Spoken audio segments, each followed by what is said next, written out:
San Francisco-based OpenAI, that's artificial intelligence, launched the artificial intelligence chatbot ChatGPT on the 30th of November 2022.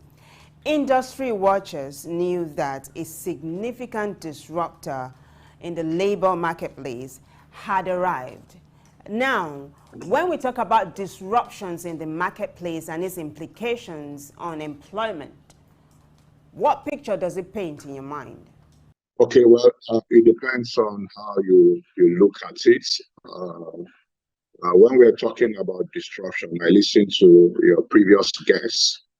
Disruption is just about a new entrance in the market, taking over the market. That's what disruption is all about. Okay, you have somebody come into the industry and bring in a new way of doing things, that makes the person take over, the market from all the existing players. That is basically what disruption is all about. Okay, so it's not that the market is destroyed. It's not that. It's just that a new set of players.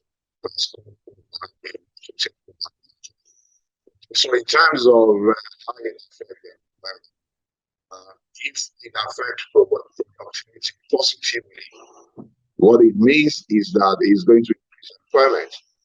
Okay, so the more productivity that there is, the more people you need.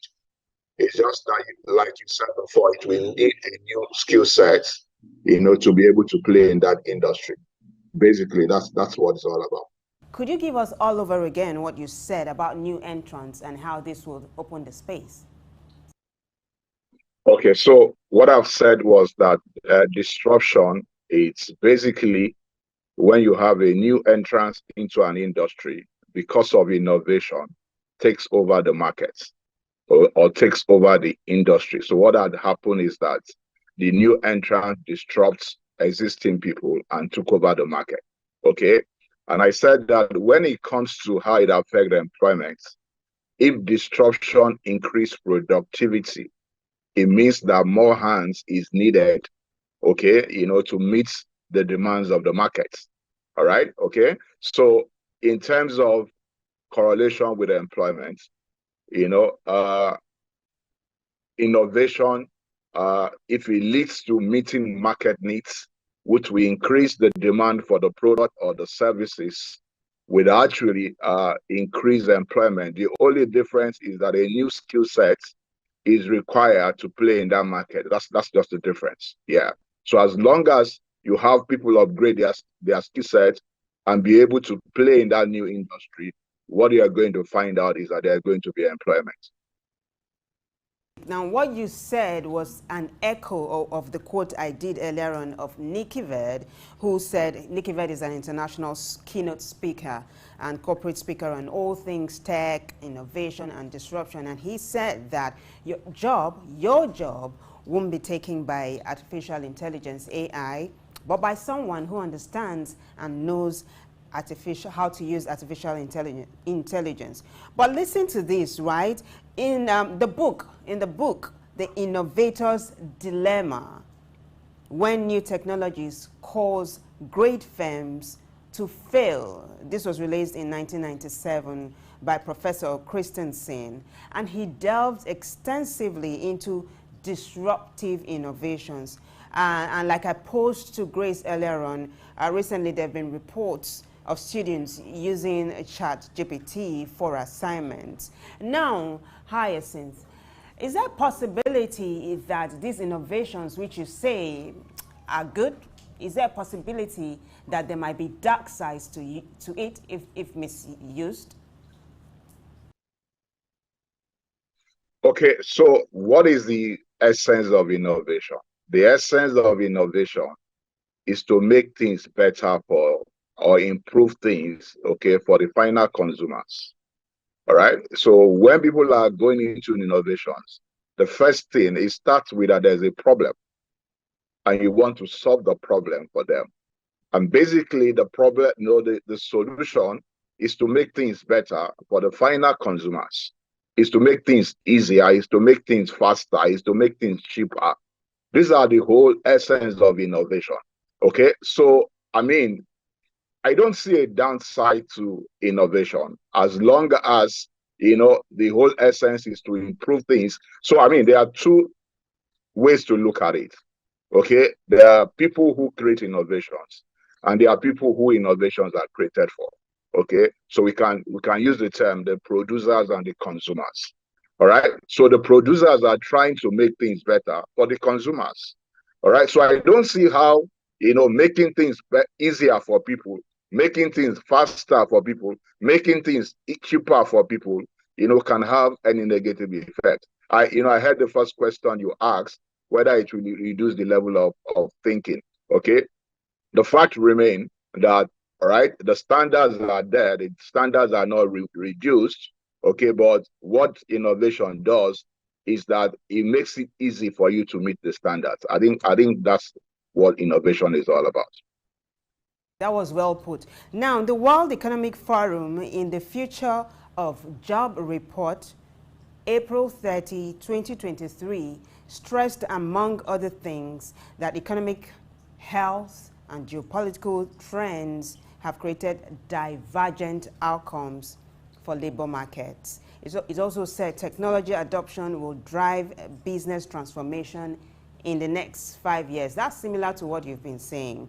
It also said the significant labor disruptions come from environmental, technological, and economical trends. But this is what I want you to react to, Hyacinth. It said that 60% of workers would require training before 2027, but available training facilities may be inadequate. How do we solve this? Okay, I mean, there are so many ways that we can solve it. The first and foremost is, at the macro level, which is at the government level. All right. Okay. Yeah. So the government needs to understand what the trend is all about. Okay. Where, the industries are going, where innovation is going, where technology is going, and create the enabling environment. Okay. So in our schools, primary, secondary, the curriculum could be revised, to, take into consideration this current reality, that the entire world is facing. All right. So that's the place to start from. So at the school levels, you can have curriculum updated to ensure that, okay, these relevant skills are being transferred, are being taught, at the school level, beginning from primary school, secondary school, universities, and all that. Then coming back to the industries also, okay, at various levels, the industries should actually vote, because that is what creates the pool, okay, the competent pool of employees or labor pool that are able to, competently play, in the new in the new reality that you have just painted. All right. So it starts at the macro level. It starts at the continue at the industry level with the various organization, the various businesses, understanding that this is the new trend, this is the new reality, and voting, budgeting for this kind of skill upgrade. And of course, the individual players in the market, who are the employees and the people, they need also to understand that the game is changing and there's a need for skill set upgrade.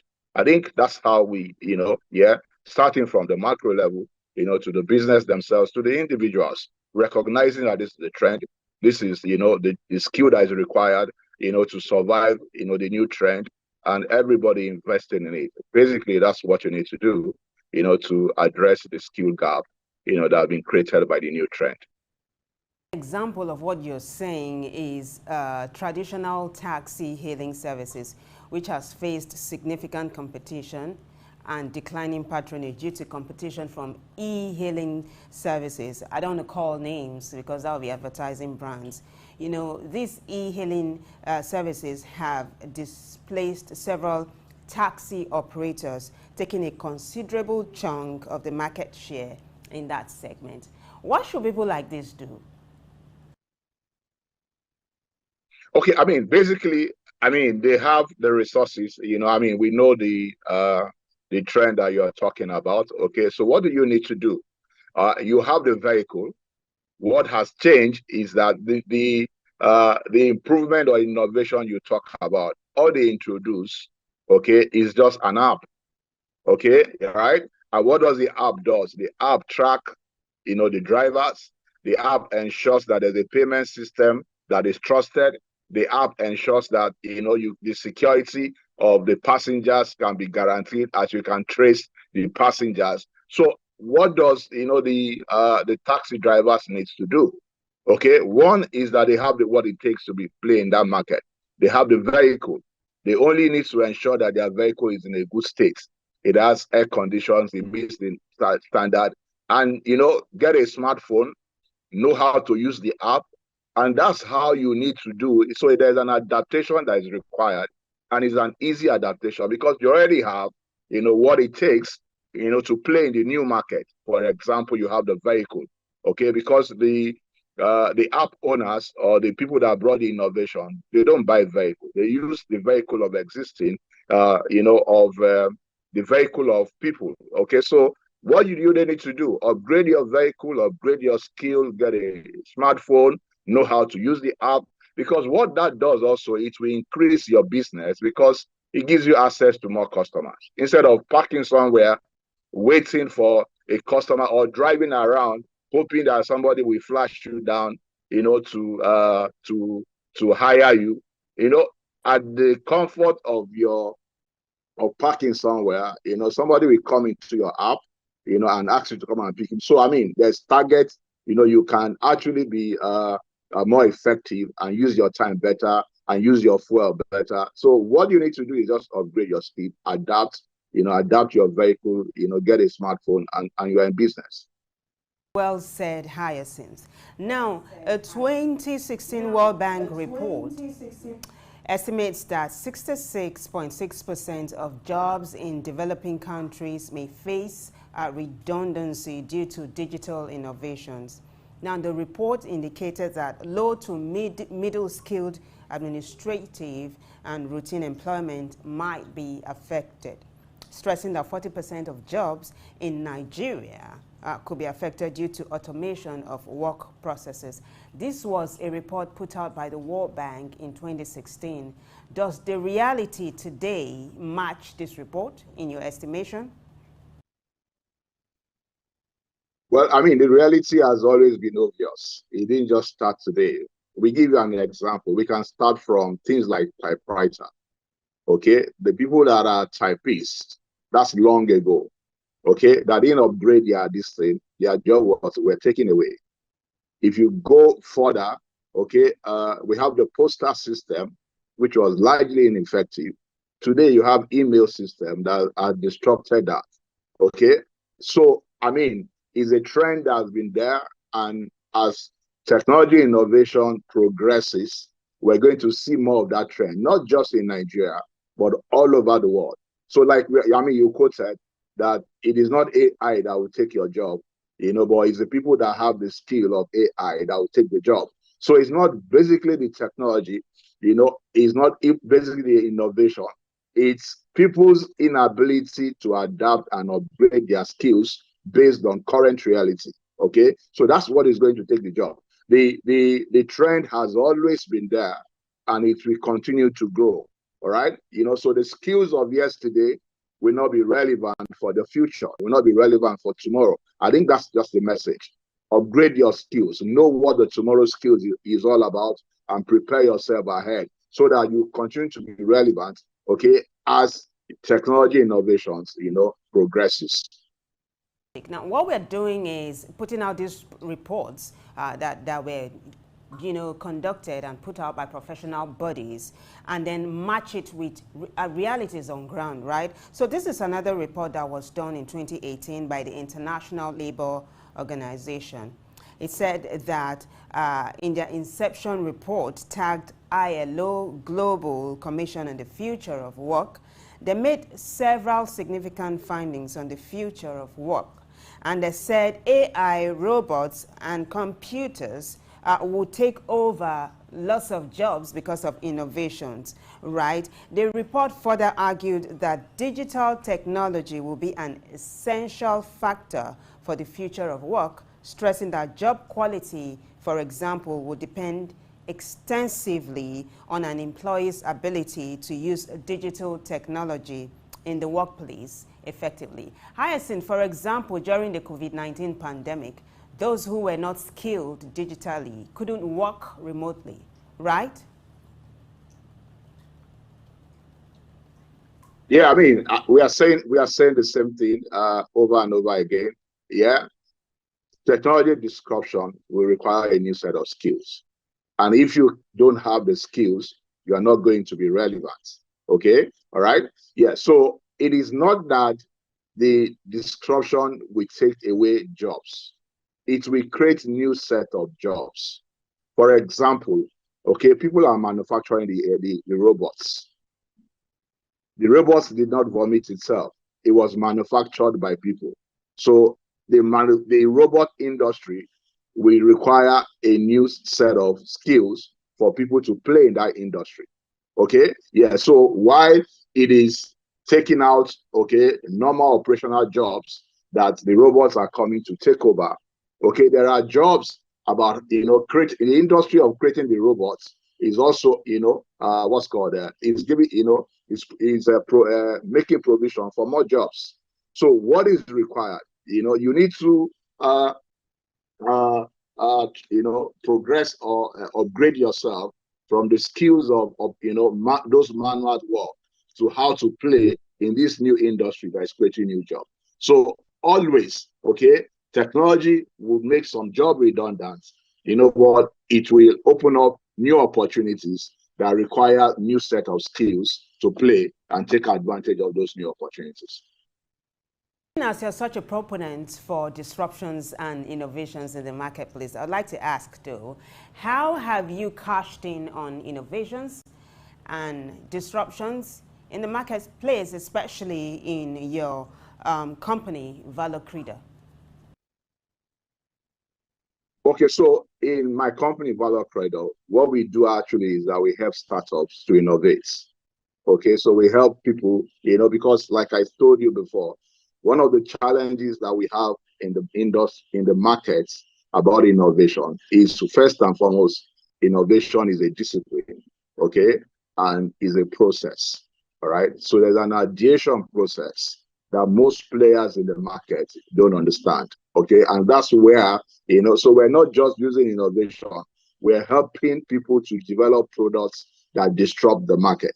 Okay. So, I mean, there are two kinds of categories of innovation. There's product innovation, there's process innovation. Okay. In each of those category of innovation, a new set of skills is required. So what we do in my company, that we serve as consultants, to help, companies, businesses, create innovative products and design disruptive, innovative business models, because the disruption does not actually happen at the product innovation level, but it happens, at the business model innovation level, So when you innovate the business level and you get it right, and there's a fit between, what you've done and what the market wants, you're going to find out that you're going to drive other players out of the market. I give you an example, okay? There was a time that a computer company came, a distribution company came to existence, and he drove up the major players. What did he do? Before then, the distribution process is that there's a manufacturer. Manufacturer would send the good to wholesaler. Wholesaler will send the good to retailers, and retailers, to the final consumers. And these people came to the market and sell from production straight, to the final consumer. So what did they do? They removed the middleman, crashed the price, the cost associated with the middleman, and they took over the market. So that's a process innovation. Okay. So yes, people will say that it's going to take away the jobs of the wholesaler and the retailer as far as the industry is concerned. But what you find out is that because their productivity has increased also, they need more hands, okay, to be able to meet the demand, they are getting from the market that they created by the reason of reducing the cost because they shorten the process. So what my company does is help, other businesses to either innovate their products or innovate their processes. That's how we use innovation, in our businesses. And we do this also using digital technology, to reach out to companies, and advertise our products and tell people what we do. Basically, that's how we use technology in my business. Thank you. Thank you so much. So it's time for us to wrap the show up, and I give you some few seconds to wrap up your thoughts, right? Let's tie it up with some nice ribbon as we take a final look, right, at disruptive innovations and its implication on employment. What are your final thoughts as we wrap up? Okay, so my final thought is that innovation is the way to go. In fact, in Nigeria today, what you find out is that, the problems we have, okay, are opportunities to innovate. Because innovation does not start with an idea. Innovation starts with a problem. It's when you get superior solutions to the problem, okay, that's why we say you have an innovative product or innovative process. So innovation, problems we have in the marketplace, problem we have in the economy, provides an opportunities for innovators to bring, creative solutions that will solve the problem. And at the end of the day, they make a lot of money in their businesses.